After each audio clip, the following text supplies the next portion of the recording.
What's going on, guys? Your boy Joey Shake 72 coming at you guys with a video right now. Gonna be heading to work soon. I just want to get into this whole Jordan Matthews, Ronald Darby talk with more of a clear mind. First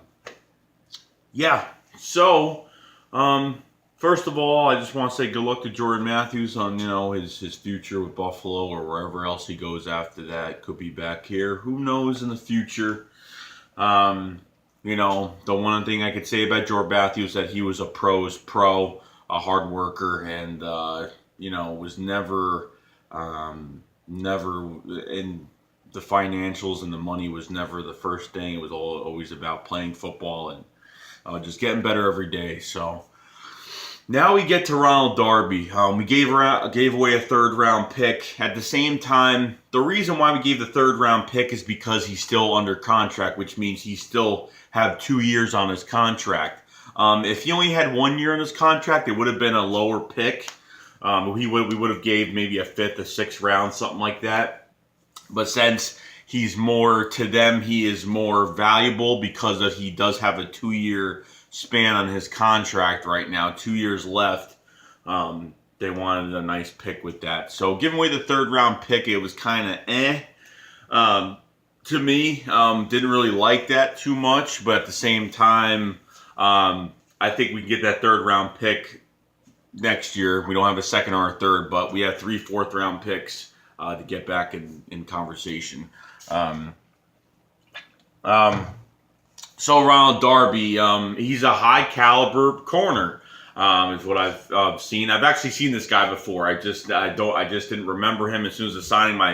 My mind was all over the place when he was signed, and I was just like, I couldn't believe it actually happened after one preseason game. From what Harry Rosen said at the press conference, it seemed like he talked about Mac Hollins a lot. He was the first name that came up to his mind was Mac Hollins. Mac Hollins, just having a very productive day, touchdown, and catching these small passes for a good amount of big yards. So, and especially Bryce Tregg's doing what he was doing the other day. He almost had 100 yards receiving that night.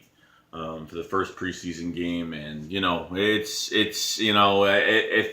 the organization sees these young guys coming up, they're gonna make some moves. And of course, Jim Schwartz, he wasn't going to, Jim Schwartz knows he had no corners. He's got no corners. I think he's only going to get as much as he can out of Patrick Robinson. He's only going to get as much as he can out of certain guys. C.J. Smith. There's a lot of guys. Mitchell White. I mean, there's a lot of guys that he's only going to get a certain amount of. Some guys just don't need time. Some guys just that's their high caliber of play, and that's all they can really do on the field. So that's all they could really do, and there's nothing else really Jim Schwartz could do. I mean, he can't make them any better than what they are, of course they can go they don't have to make a move. They didn't have to make a move, and they could have just went through the season, and, we would have got deep balled and fucking owned on the whole year. So what does this signing of Ronald Darby mean? This means that he just became the best corner on our team. He just became the best corner on our team from literally one signing. Jalen Mills, I had no problem. He played very well, but with the tangent of Ronald Darby coming into play now, and then with Sidney Jones on the back burner in the rear view, waiting for this whole thing to happen, we can end up having a very, very good secondary by the end of the year or by next year, depending if Sidney Jones will come back. I think he will come back, not because I want to, because the organization, I think, wants him back at a certain time. They want to see what he could do by the end of the year.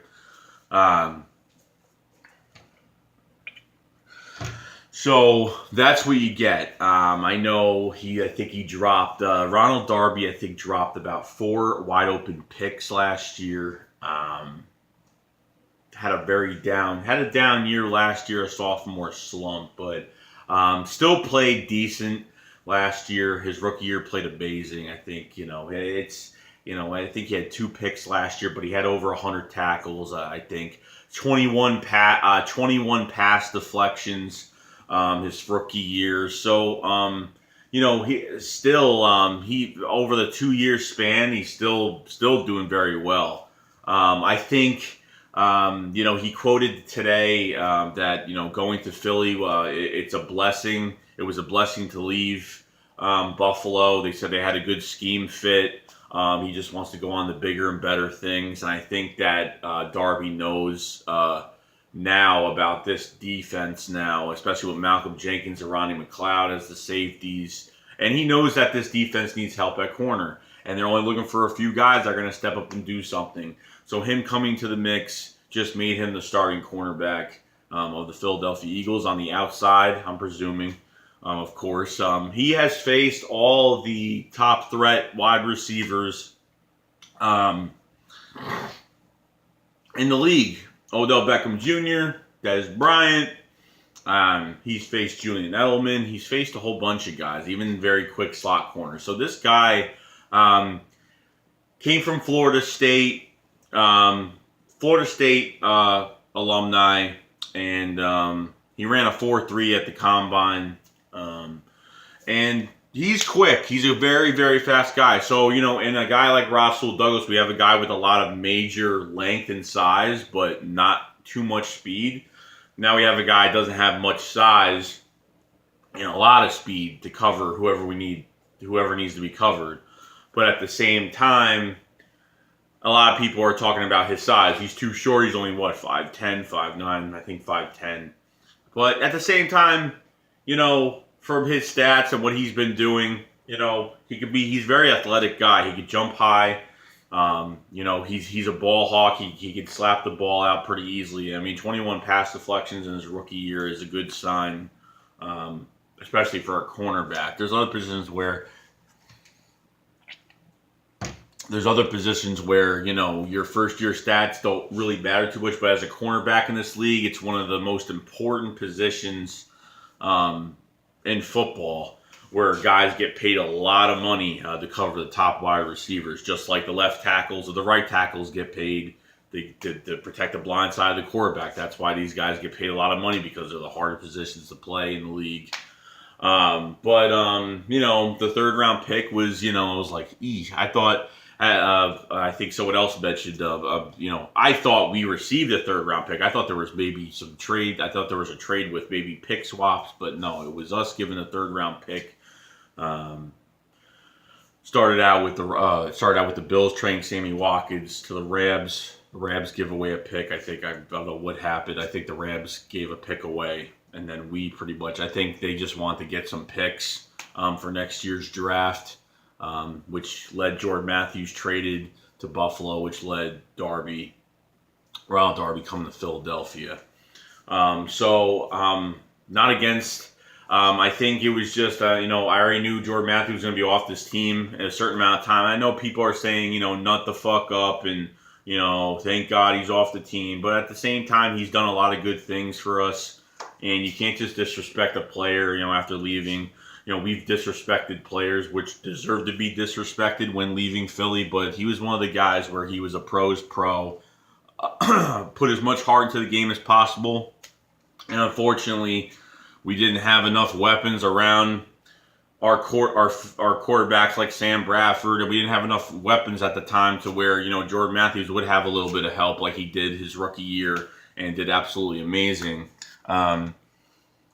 But from hearing Philly radio, 96.7 ESPN yesterday, for his agent and how we were talking, and apparently for his stats, for his numbers, he should be getting about 11, 12 million a year on a new contract. And that's too high and that's too much. And we have a lot of contracts to sign next year. Not saying we're going to be depleted in cap space by the time we get rid of everybody, because Ryan Matthews still has to get released and Kendrick's going to be traded and Kelsey's probably going to be gone after next year. So, it's only a certain amount of time. So, they have to be very selective on who they're keeping, and getting a corner that still has another 2 years left on his deal, which isn't costing much. is a great pickup. And see how he does this year and next year. I mean, he's a high caliber corner. Not just that, he's a young corner, 23 years old. Can't complain about it. Then you got, and then the people are like, oh, I wish we got this. I wish we got, Kyle Fuller. Look, I didn't expect them to go get a young corner that has a lot of upside, and they did that. It was a good move by Howie Roseman. The third round pick was a little shaky, but we could be getting a third round pick back next year, compensatory pick. We sent to the Patriots, getting rid of Eric Rowe. If Eric Rowe plays over 50% of the snaps next year for New England, which hopefully he does, if not, then we don't get the pick back. One of our fourth rounds will turn into a third next year. So that could happen. But with 3 fourth round picks, we have still a lot of ammo. Fourth round picks are good. If it was fifth or sixth round picks, I wouldn't give a shit too much. But fourth round, you got a lot of ammo in trades. You got a lot of ammo moving up in the draft. So I wouldn't even care if we didn't get a second. If that's just from the Carson Wentz trade. But if we can get to the third, I'd be happy with that. I think we will. I think Howie's not dumb. Howie's not stupid. He knows what he's doing. Handle the cap. Handle the cap and the fucking personnel situation. To making the trades, I mean. I'm glad we didn't get a fucking overpriced corner. I'm glad we didn't pay a fortune. I'm glad we didn't grab a guy that was injury prone. And it's a big question mark, to see what the fuck this guy could do. Because Kyle Fuller, between a knee injury that kept him out all last year, don't know how he's going to do. It's a big fucking risk, especially if we gave them a third round pick. That would be nuts. Joe Hayden, another guy that everybody wanted. That's another guy that's just had down. I mean, when he's healthy, he's a good player. You can say that about anybody. When someone's healthy, they play better. I mean, that's just how it is. Joe Hayden has just had down fucking years because of injury. Production has been very low. So I don't want to fucking risk that. And then all you have other than that are top corners, that are, Sherman and Butler and all these other guys that, they're going to want a ransom. The Seahawks already want a first round pick for Sherman. The Patriots are definitely going to steal something from you if you fucking want one of their top fucking players. So, which is another first round pick. So what we did was we got a guy with a lot of upside, a guy that's not only not proven himself yet, but he has proven himself enough to where he could face the top receivers in this league. Takes a lot of pressure off Jalen Mills. They take a lot of pressure off each other. Maybe, he will take, Darby will take most of the bucket load of, the hardest guys on the field. And then, Mills can cover. I think Mills can pretty much cover anything at this point. I'm very proud of Mills for how he's played in the preseason. But, getting rid of Jordan Matthews was necessary. It had to happen. There was no way we were going to pay him. And, it already shown when we re-signed all these players at the beginning of, at the end of last year, whatnot, or, the year before, whatever. They want to, build around these guys and see what, what can happen. With Malcolm Jenkins and Selleck and, Ertz and all these guys getting re-signed because they want to build around these guys. He was one of the only players that never got an extension on his fucking contract. And I guess that really showed that they had no belief in him. I know Howie was like, we were never shopping Jordan Matthews, which I think is complete bullshit. They were definitely shopping Matthews the whole entire time. I don't believe that. I don't believe, oh, wait, you want Jordan Matthews? Yeah, sure, here. No. I don't think Howie Roseman called about fucking Ronald Darby, and then the Bills were like, oh, well, we want Jordan Matthews. Are you willing to? No. They brought him up in conversation. There's no way of saying it, but changes are made, man. Changes are made. The Chip Kelly era is gone, and all these players are slowly going away. The only player that's really not going to go anywhere, or the only players that aren't going anywhere until they retire, are Malcolm Jenkins, Darren Sproles, Jordan Hicks. Probably the only guys that really aren't going anywhere. The only good things that actually have happened to this team. But getting a high caliber corner Like Darby is a lot of upside. Like I said before, he's covered the best wide receivers in the league, and can't complain. I mean, I'm sorry, I don't feel good today. Just saying. For now, I think if Mac Hollins didn't show up the way he did the other night, 2 nights ago, I think it would have been a big difference. I don't know. I don't know if this trade would have went through. I know they would have got rid of him sooner or later, but probably they wouldn't have.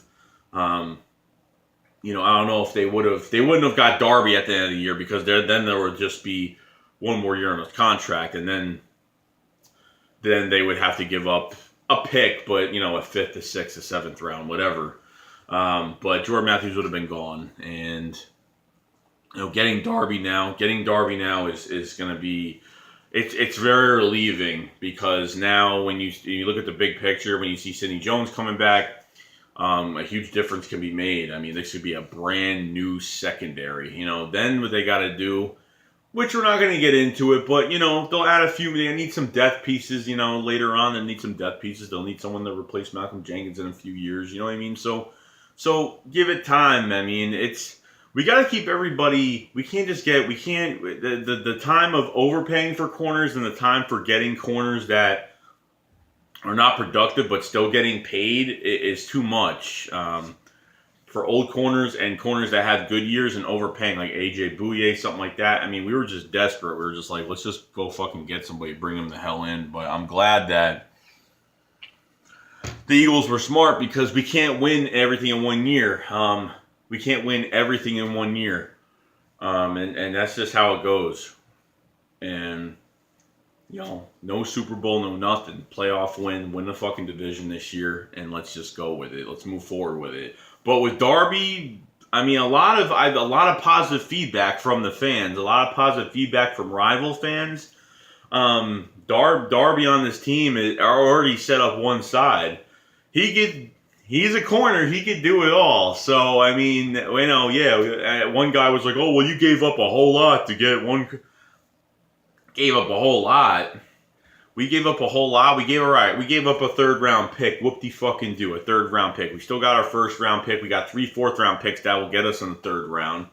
So technically, we're fine. We're back to the way we were. So what? We have 1 pick off our draft board, and now we got 3 fourth-round picks that can get us into the third. So whatever, we gave up a lot. Like everyone said, we gave up the farm for Wentz. And look, the only thing we lost out of that, what did we lose out of it? A second-round pick? And if we get the second-round pick back this year, we got Carson Wentz for free. We got him for free. Understand? So, NFC East better take notice on this signing, because this makes a huge difference. Because I've said in past videos, our corners are sucking. I said in my preseason video against the Packers, our corners were sucking. And now we got somebody. So we have 2 guys that could do something on this field next year. And with that pass rush and everything else, it's going to make a huge difference. So I want to end my video on that note. And Ronald, Darby, welcome to Philadelphia Eagles. And hope to see you out there soon. See what you can do. All right? See you guys. Fly, Eagles, fly.